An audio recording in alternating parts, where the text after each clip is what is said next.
Salut à tous les amis, j'espère que vous allez bien. On se retrouve aujourd'hui pour une nouvelle vidéo, mercredi 12 novembre. On a beaucoup de choses à dire, il y a beaucoup d'éléments, on va revenir dessus. Il y a Laporta qui s'est exprimé ce matin à la radio en Catalogne pour évoquer le dossier Messi, mais pas que, il y a beaucoup de choses à dire, donc on va revenir sur ça.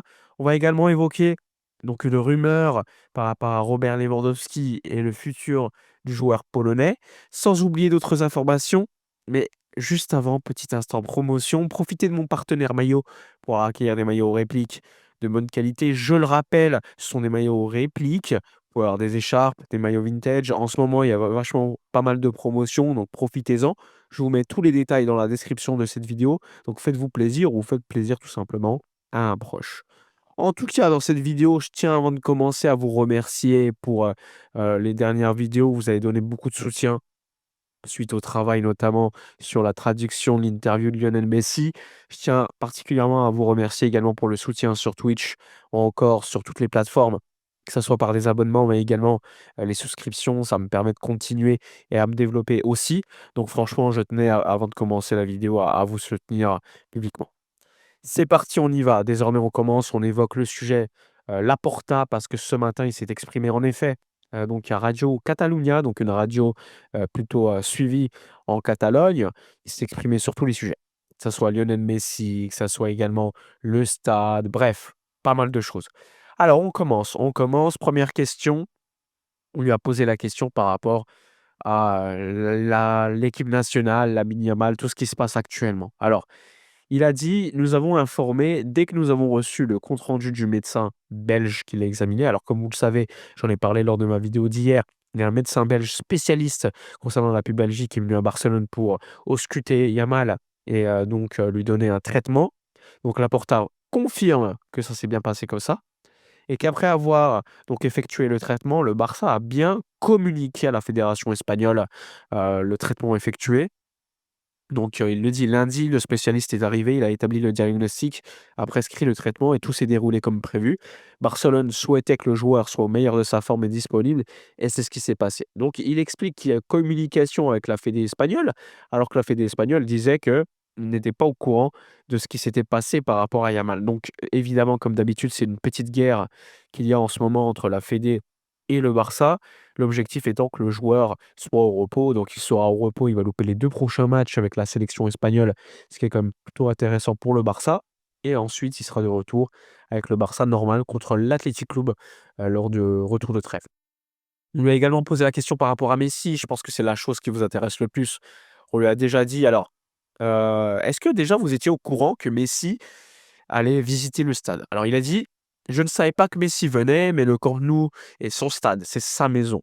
Quand on m'a expliqué comment ça s'était passé, c'est-à-dire qu'il a trouvé, enfin qu'il a, dîné avec, ses amis, qu'il avait envie de passer un moment avec, des amis et visiter le stade, eh bien c'est normal, qu'il ait fait cela et c'est normal que Léo ait le plus bel hommage du monde. Donc une fois les travaux terminés, le stade pourra accueillir 105 000 personnes et il est content évidemment. Il prévoit, le retour de Messi pour un hommage lorsque le stade sera terminé, mais pas comme joueur parce qu'il l'explique. Il l'explique lors d'une citation, postérieure. Il dit: OK, le départ de Messi n'aurait pas dû, se passer comme ça. C'est pas ce qu'on souhaitait avec les histoires du fair play financier, Tebas qui voulait pas, il y avait énormément de choses. Il fallait signer le deal CVC pour que Messi soit prolongé. Bref, beaucoup de choses et quand on lui dit: «Alors, un retour comme joueur?» Laporta, il dit: «Spéculer sur un possible retour en tant que joueur n'a pas lieu d'être aujourd'hui». Donc Laporta ferme la porte à un retour de Lionel Messi, mais encore une fois, pour ceux qui me suivent, que ça soit en live.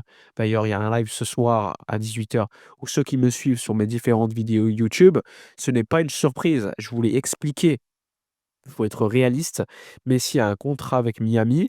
Messi, compte tenu du salaire et du fair play financier de la Liga, c'est quasiment impossible aujourd'hui de l'inscrire. Et donc, c'était impossible un retour. Donc, Laporta confirme et ferme la porte à un retour de Messi, même pour quelques mois, sachant qu'il y a la pause MLS. On nous a parlé de Thierry Henry, Beckham et tous ces exemples. Sauf que le fair play financier de la Liga, aujourd'hui, il est quand même très strict et le Barça est dans une situation, aujourd'hui en tout cas, où il n'est pas au 1 pour 1. Donc c'est pour ça que c'est impossible un retour de Messi aujourd'hui.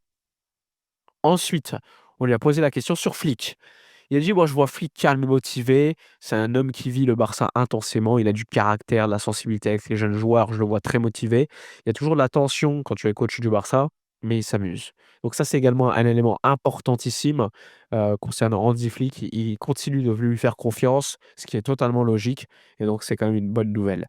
On lui a posé la question également sur les retrouvailles avec Florentino parce qu'il y avait eu le Classico, rappelez-vous. Laporta avait fait le voyage au Santiago Bernabéu. Alors c'est assez amusant, mais ils ont dit que ouais, il a dit clairement que les retrouvailles étaient cordiales et respectueuses, mais que les relations entre les 2 ne sont pas bonnes. Parce qu'évidemment, il y a l'affaire Negreira et le Real Madrid constamment pour, que l'affaire continue, eh bien, demande la prolongation de l'affaire et donc constamment cette histoire revient chaque fois, alors que pour l'instant, il n'y a aucune preuve, en tout cas sur l'aspect corruption sportive, le Barça ne risque rien, parce qu'il n'y a rien du tout. Par contre, sur d'autres éléments, comme par exemple l'enrichissement personnel de certains dirigeants du FC Barcelone, ce qui, dans ce cas-là, mettrait le Barça en tant que victime en tant que telle. Pour l'instant, il n'y a rien, d'avancé, mais c'est la piste la plus probable quant à la justice. Ensuite, on lui a posé la question sur le Real Madrid et sa possible évolution comme club, qu'il ne serait plus un club de socios. On lui a posé la question: «Est-ce que le Barça va suivre la même voie?» Lui, il a dit: «Tant que je suis président du Barça, le Barça appartiendra à ses socios». Donc ça, c'est quelque chose qu'il a déjà répété plusieurs fois, mais il tenait à le redire et c'est important. On lui a posé la question sur Yamal et son mode de vie. Il a dit: «Je m'inquiète pas du mode de vie de Yamal, hein. C'est un joueur qu'il faut protéger, soutenir. Il est bien plus mature que n'importe qui, de son âge. Il souffre actuellement de la pubalgie et le fait qu'il continue à jouer est tout à son honneur. Cela témoigne de son engagement. C'est un génie.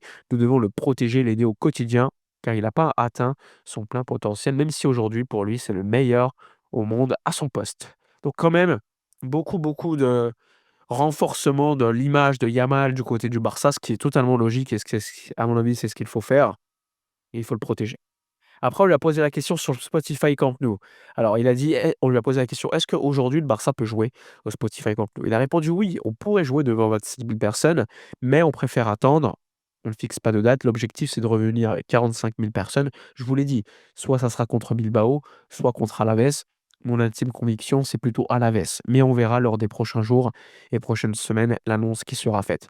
Il a également annoncé que les travaux avançaient plutôt bien et que le troisième étage, donc avec 90 000 jusqu'à 105 000 personnes, il faudra attendre la saison prochaine. Mais ça, vous le savez, hein, je vous en ai parlé lors de différents lives. Le troisième étage est en cours de pose, les tribunes préfabriquées, et normalement, ça mettra toute la saison.